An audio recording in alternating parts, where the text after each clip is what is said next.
If you were born between the years of 1946 to 1964, you are officially a baby boomer, part of the generation which was born during the post-war years when there was a large increase in the population of the Western world.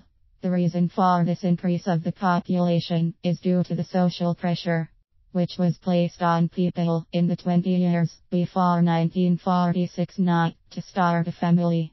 This been due to the Great Depression and subsequent World War, upon which during that time most people and ultimately the government couldn't afford to keep large families going.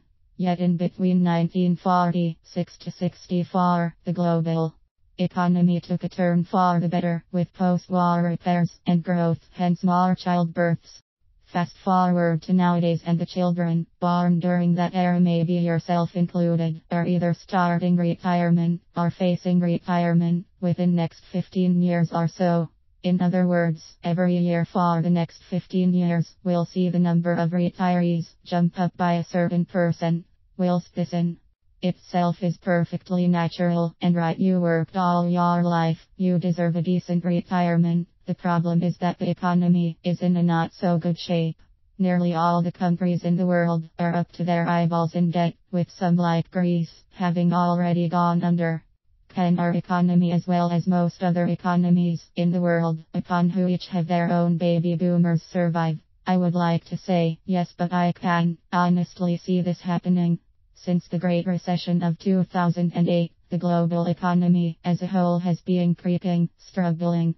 Whilst it is true that some countries' economies are doing better than others, none seem to be out of the woods, and with the growing excess demand, which is going to be put on the governments each year for the next 15 years via increased state pensions, the outcome doesn't look too positive.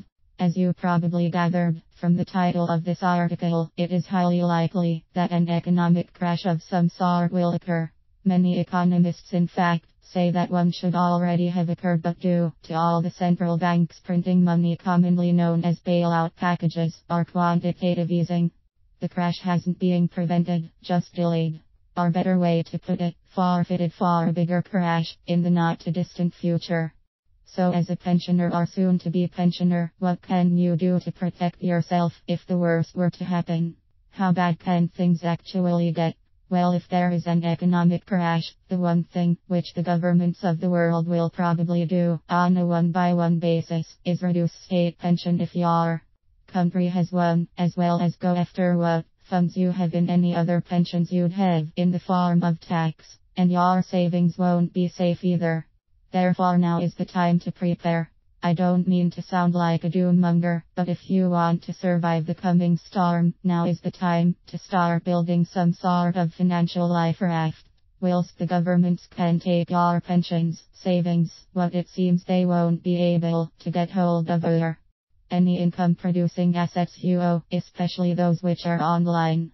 Despite all the government regulations, the internet is still a relatively free domain, a bit like the old Wild West. At present, most politicians aren't even aware of these assets, let alone how to create laws in order to confiscate one's website, info product, etc. from one for the general good of society, a saying most bankrupt governments make when they want your money.